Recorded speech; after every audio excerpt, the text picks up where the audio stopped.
ఇప్పుడు mother Teresa అని అనగానే ఆ కరుణ అది చూపించడం కోసం సినిమా వాళ్ళు ట్రై చేశారంటే అదొకటి ఉంది. మరి ఆంధ్రప్రదేశ్ ప్రభుత్వం కూడా చాలా మంది ఉండగా ఆ మదర్ తెరీసా చరిత్రను ఉపవాచకంగా పెట్టి ఇప్పుడు పెట్టలేదు. మీరు ఇప్పుడు ఉన్న వాళ్ళని అనకండి. మా చిన్నప్పుడు 7వ తరగతిలో మాకే వచ్చింది ఉపవాచకం. అప్పుడే స్టార్ట్ మా చిన్నప్పుడు అంటే 35 ఏళ్ళు 40 ఏళ్ల క్రితం. ఎందుకని అలాగా ప్రొడ్యూస్ చేసి పెట్టడానికి ట్రై చేస్తున్నా వచ్చారు అప్పటి నుంచి? కాదు సార్, ఇప్పుడు ఈ దేశాన్ని స్వతంత్రం వచ్చినప్పటి నుంచి దాదాపు 50 ఏళ్ళు ఎవరు పరిపాలించారు? కాంగ్రెస్ పార్టీ. కాంగ్రెస్ అంటే ఏ పార్టీ? విదేశీ పార్టీ, విదేశీ భావజాలం. ఆల్బెత్తరు కదా, మీరు చెక్ చేసుకోండి. ఎలాగా? ఇప్పుడు నెహ్రూ ఉన్నాడు, ఆయన చరిత్ర నా సొంతం కాదు, ఖుష్వంత్ సింగ్ అని ఉన్నాడు, ఆయన బుక్ రాశాడు వాడి మీద, మీరు చదవండి. ఇప్పుడు ఎవరైనా 4 ముక్కలు చెప్తే చెప్తాను. ఇప్పుడు ఎవరైనా ఒక ప్రధానమంత్రి విదేశంలో దిగాడు అనుకోండి, దిగ్గానే ప్రోటోకాల్ ఏంటి, ఎక్కడికి వెళ్తాడని అనుకుంటారు? ఆ దేశంలో ఉన్నటువంటి ముఖ్యమైనటువంటిది ఏదైతే ఉందో ముందు అతను రిసీవర్ ఎవరు ఉంటారు? అవును, ఆ దేశానికి సంబంధించిన ప్రెసిడెంట్ ఆఫ్ ప్రధానమంత్రి వస్తారు కదా.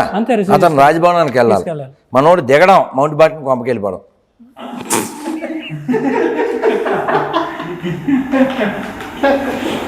అక్కడ ప్రోగ్రాం. సో విషయం ఓకేనా. సో ఆయన కూతురు ఇందిర. ఓకే, నెహ్రూ గారు అమ్మాయి. ఎందుకంటే తర్వాత ఆవిడే కదా ప్రధానమంత్రి.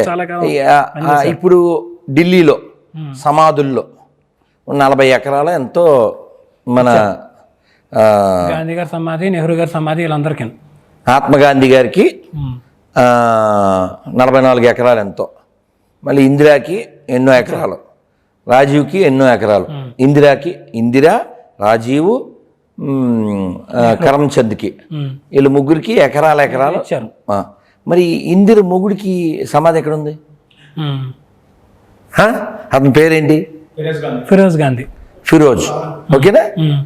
ఓకే, అక్కడ రోజు, ఇక్కడ ఫిరోజు కాదు నాన్న. వాళ్ళ అమ్మ పేరు కమల, తెలుసా? రోజు కూతురుతో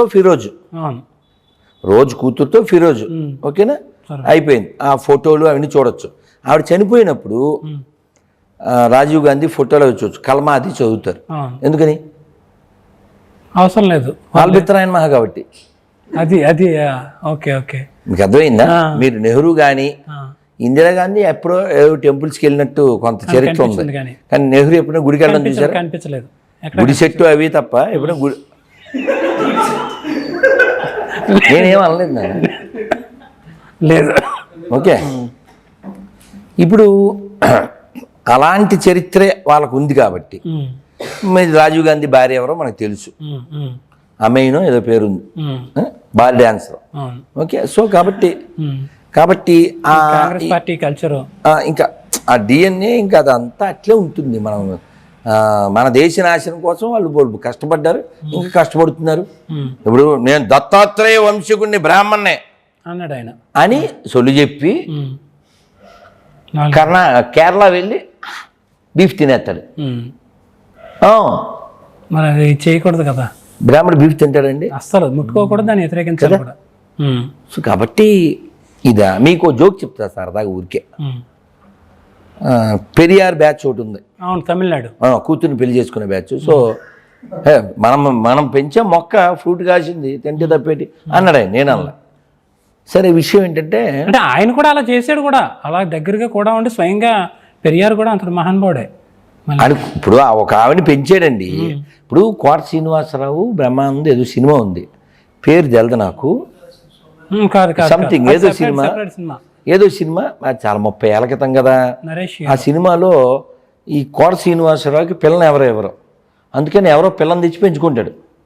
పెంచుకుని ఆ పిల్లని తనే పెళ్లి చేసుకుందాం అనుకుంటాడు. మొత్తానికి ఈ పిల్ల హీరోని ప్రేమిస్తుంది, మొత్తానికి తప్పించుకుంటుంది. విషయం ఏంటంటే సేమ్ అది సినిమాలో అవ్వలేదు, కానీ పెరియారు అలా పెంచి పెళ్లి చేసుకున్నాడు. అతని మొక్క అతని ఇష్టం అన్నట్టుగా అది చేశాడు. అది వేరే కథ. విషయం ఏంటంటే ఈ పెరియారు ఫాలోయర్స్ కొందరు జంజాల పౌర్ణమి జరుగుద్ది, తెలుసు కదా. మన మన రాఖీ పౌర్ణమి టైం, అదే జంజాల పౌర్ణమి అంట, చాలా పేర్లు ఉంటాయి అప్పుడు ఆ సందర్భంలో. అప్పుడు వాళ్ళు ఏం చేశారంటే పంది బొమ్మకి జంజం వేసి, పంది బొమ్మకి జంజాలం, మేము జంజం వేసామని వెటకారం చేశారు. ఇది ఎవరో పెద్ద స్వాముల దగ్గరికి తీసుకెళ్ళి మైకి పెట్టారు, దీని గురించి మీరు ఏమంటారు అని. అంటే వారు అన్నారు, ఎక్కడైనా తండ్రి తన పిల్లవాడికి ఉపనయనం చేస్తాడు, అది సాంప్రదాయం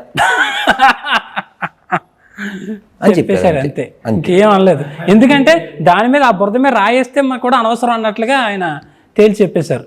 అది పరిస్థితి అనమాట. కాబట్టి ఇవన్నీ అటువంటి బ్యాచ్. ఇప్పుడు ఇప్పుడు మన తేజస్వి సూర్య అని బెంగళూరు ఎంపీ, అతను మొత్తం 10 ఏళ్లలో 2004 నుంచి 2014 ఈ 10 ఏళ్లలో పార్లమెంట్లో బోల్డ్ అంత సెషన్స్ నడిచినాయి కదా.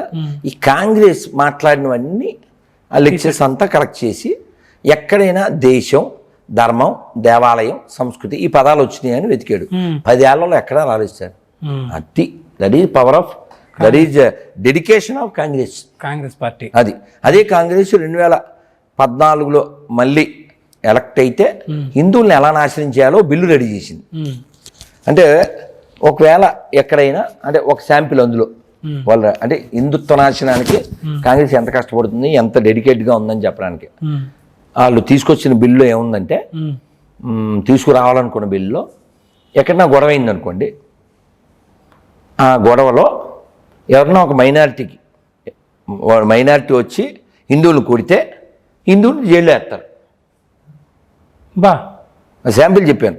అలాగే ఎక్కడో మీ షాప్ ఉంది, ఒక మైనారిటీ వచ్చి ఈ షాప్ ఇక్కడ ఉండకూడదు అంటే మైనారిటీకి ఇబ్బంది, అందుకు షాప్ తీసేయాలి. ఈ వక్ఫ్ బోర్డు అనేది ప్రపంచంలో ఏ ముస్లిం కంట్రీలో ఉండదు, తెలుసా మీకు? కానీ మీరు గమనించాలి, వాళ్ళ డెడికేషన్ మనం మెచ్చుకోవాలి సార్. మీరు మధ్యదేశ పాఠం పెట్టారు, డొక్కా సీతమ్మద పెట్టలేదు, నన్నయ్య గురించి పెట్టలేదు, అన్నమయ్య గురించి పెట్టలేదు, కన్నప్ప గురించి పెట్టలేదు, మత మార్పిడి చేసేదాని గురించి పెట్టారంటే వాళ్ళ మతం, వాళ్ళ పార్టీ, వాళ్ళు క్లియర్గా ఉన్నారు. తప్పే ఉంది సార్. వాళ్ళ మతం కోసం వాళ్ళు చేసుకుంటారు. వాళ్ళు ఇప్పుడు ఆ అమ్మాయి పేరు ఏంటంటే ప్రియాంక, వాళ్ళ పిల్లలు, ఆ అమ్మాయి కొడుకు పేరు ఏంటంటే యెహోవా చేతిలో వెలుగు అని ఏదో పేరు. మరి సహజంగానే మరి భర్త పేరు అది తీసుకోవాలి, కానీ ఆమె ప్రియాంక గాంధీ అని చెప్పుకుని తిరుగుతూ ఉంటుంది. మీరు గమనించాల్సింది ఏంటంటే, మీరు ఆంధ్ర, తెలంగాణ ఈ రాజకీయాల్లో కూడా ఆ ఇంటి పేరుని అలాగే వాడేసుకుంటూ ఉంటారు. వాడుకోవడం అంటారు దాన్ని.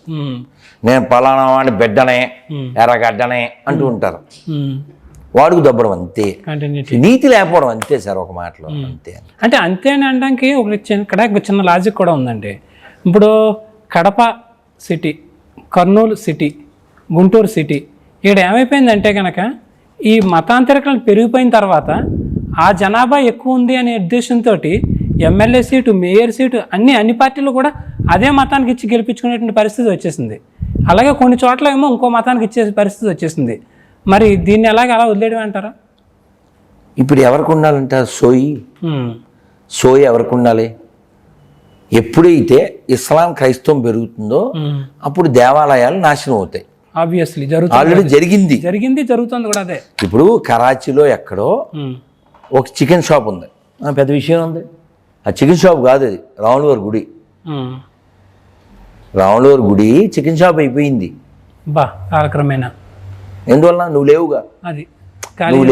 అంతే. ప్రతి సంవత్సరం పాకిస్తాన్లో హిందూ అమ్మాయిలు అలా మెచ్యూర్ అవ్వగానే ఎత్తుకుపోబడే వాళ్ళు 1300 మంది ఉన్నారు. మెచ్యూర్ అయితే ఎత్తుకుపోతారు అంతే. అమ్మేయడం అలా అని చెప్పి అన్నీ చేసేయడం అవన్నీ ఉంటాయి. కాబట్టి హిందువులు ఆస్తులు పెంచుకోవడం మాత్రమే చేయకూడదు, ఆస్తులు కూడా కలిగి ఉండాలి. కానీ ఆస్తిక్యం రక్షించుకోవడానికి సిగ్గు, శరం, మానం, అభిమానం, సోయి ఉండాలి. అన్ని మతాలు సమానం అనే పోరంబోకి అదవులకి చెప్తున్నా. Mind Media, the voice of India.